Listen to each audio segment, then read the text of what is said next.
제2장 천사의 성도와 기행이적 2장 1절 천사 여러 해 동안 각지를 유력하사 많은 경험을 얻으시고 신축에 이르러 비로소 모든 일을 자유자재로 할 권능을 얻지 않고는 뜻을 이루지 못할 줄을 깨달으시고 드디어 전주 모악산 대원사에 들어가 돌을 닦으사 7월 5일 대우 오룡허풍에 천지 대도를 깨달으시고 탐음진치 사종말을 극복하시니 이때 그절 주시 박궁곡이 수종 들었더라. 발음정전입니다. 돌을 닦으사 7월 5일 오룡허풍 천지 대도를 깨달으시고 해서 7월 5일은 간지상 일진이 무진일입니다. 무토가 양토로서 오토이고 지는 용에 해당하기 때문에 5마리 용이 바람을 불리운다라는 오룡허풍의 표현으로 나타낸 것입니다. 용에 해당하는 증사님이 대각을 여신 것은 어느 특정일 하루에 이루어진 것이 아닙니다. 9세 때부터 서서히 시작되었던 깨달음이 31세에 완성되었던 것입니다. 그렇기 때문에 신축년에 증사님이 대원사에 계실 때 외관상으로 대각을 열었다는 것을 느낄 수 있는 어떤 표징이 있었던 것은 아닙니다. 증상께서는 신축년에 대원사에 49일 동안만 계신 것이 아니라 그해 12월 21일 동지전까지 계시면서 천지 공사를 집행하기 위한 모든 방법을 모색하고 구상하셨습니다. 증사님은 대원사에 들어가기 전에 이미 모든 것을 깨달아 가고 계셨기 때문에 49일 금식 기도 같은 것은 하지 않았습니다. 다만 하늘을 향해 기도를 드린 것은 사실로서 증사님이 기도하는 대상이 있었다는 것을 궁금해 보아야 합니다. 박궁곡은 황제헌원 당시에 황제헌원의 옆에서 측근으로서 시종을 들었던 인물입니다. 박궁곡으로 태어난 이생 때는 그 모습이 건장하고 무지겠으며 마음이 순전한 사람이었습니다. 2장 2절 이해 겨울에 본댁에서 비로소 천지공사를 행하실세 창문에 종이를 붙이지 아니하시고 부엌에 불을 떼지 아니하시며 포도술 입으시고 식음을 전폐하사 아흘의 동안을 지내시니 새가 벼 말리는 뜰에 내리지 않고 이웃사람은 공포증이 들어 문 앞으로 지나가기를 어려워하더라. 해석입니다.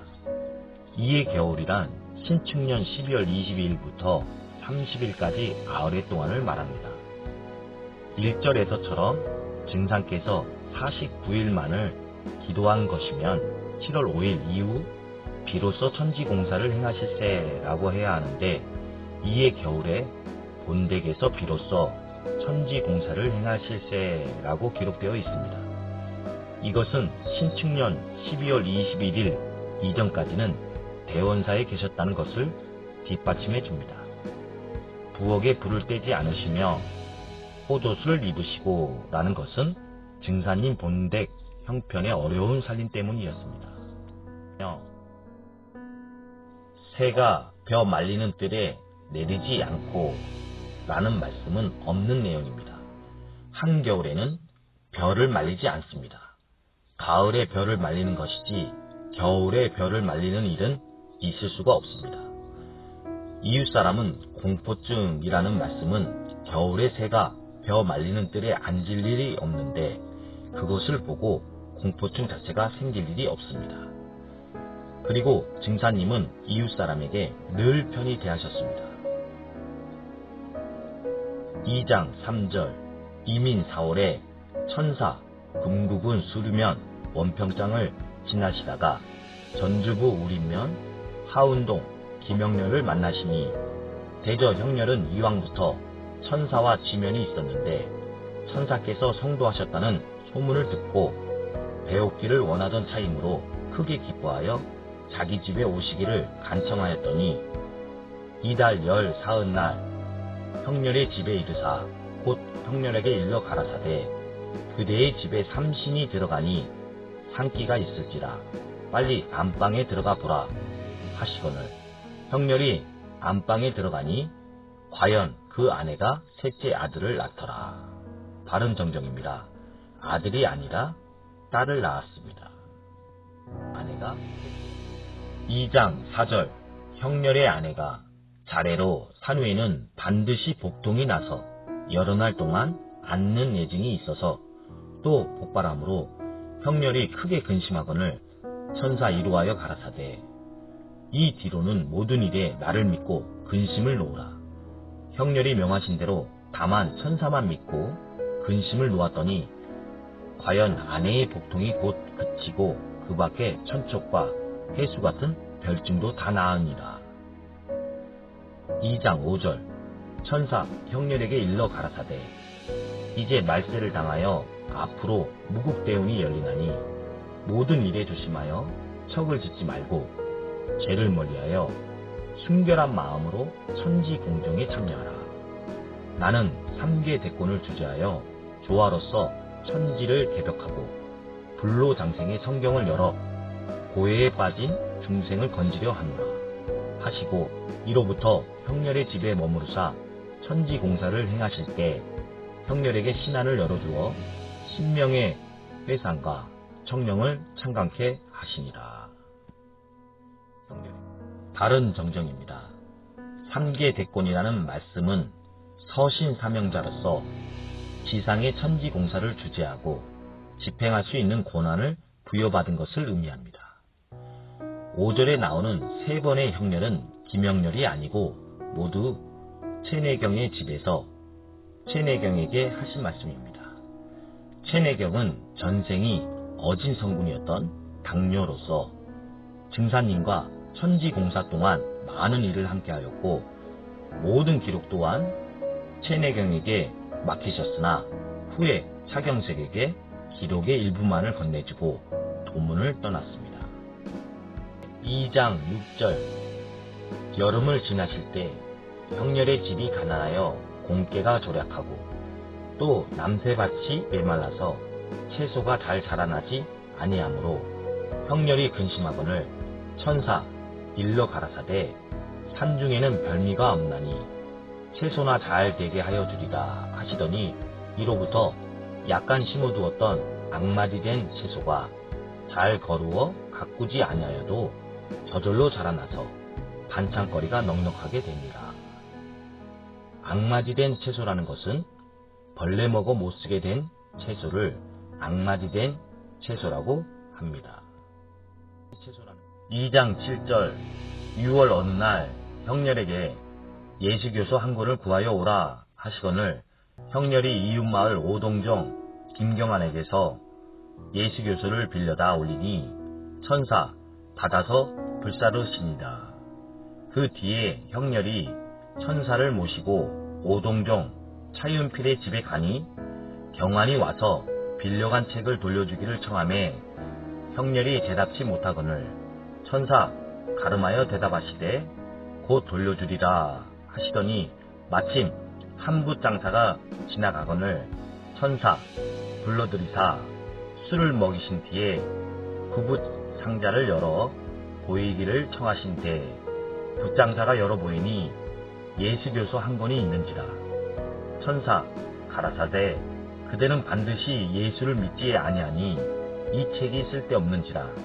나에게 전함이 어때하뇨? 붓장사가 허락하거늘 천사 그 책을 받아서 경환에게 주시니라. 바른 정정입니다. 형렬이 아니라 최창조에게 예수 교수를 빌려오라고 시킨 일입니다. 예수 교수를 불사르시지 않았습니다. 기독교에 대한 배척과 경계를 위해 위조한 내용입니다.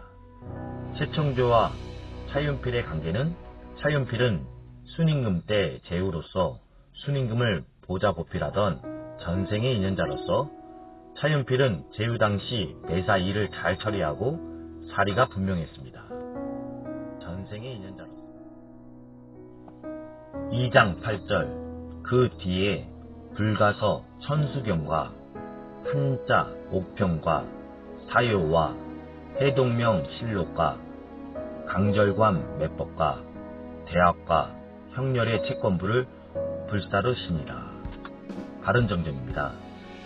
이의 책들은 불사르시지 않았습니다. 새 문명과 문화가 한국으로부터 나고 천자도 조선에서 나온다는 인식을 시키기 위해 증상께서 직접 한문화 대표 서적을 불사르신 것처럼 조작했습니다.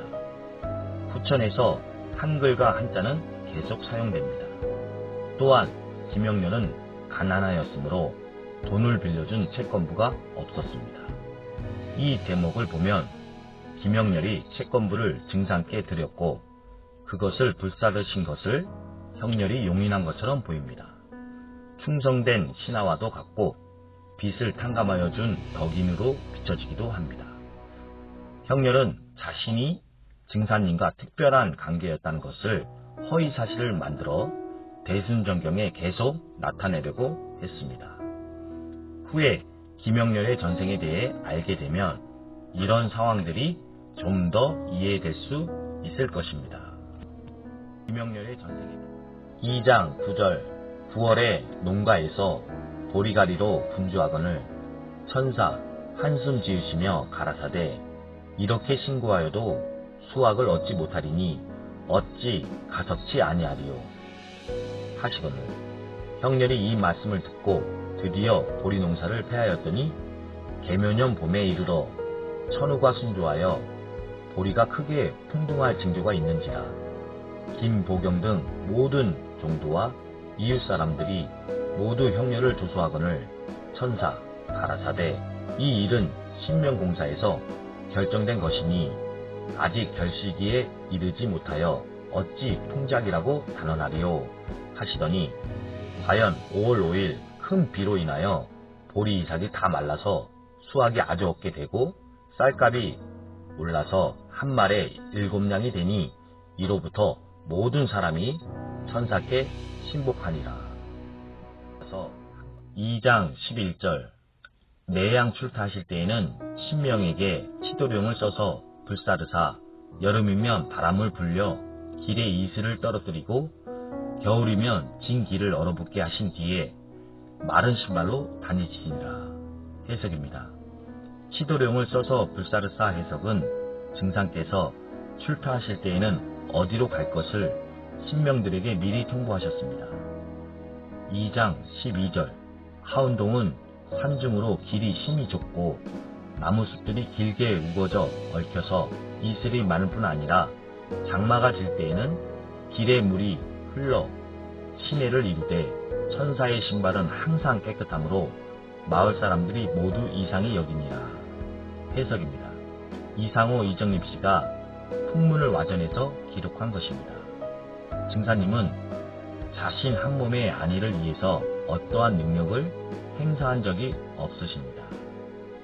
2장 13절 또 출타하실 때에는 반드시 동구 양편에 구름기둥이 높이 서서 팔자형을 이루므로 종도들이 그 이유를 물으되 천사 가라사대 이는 장문이라 하신다. 해석입니다. 치도령을 하시어 천상에 보고를 하셨을 때 구름기둥이 팔자형을 이룬 적은 있으나 반드시 그런 일이 있었던 것은 아닙니다. 구름기둥이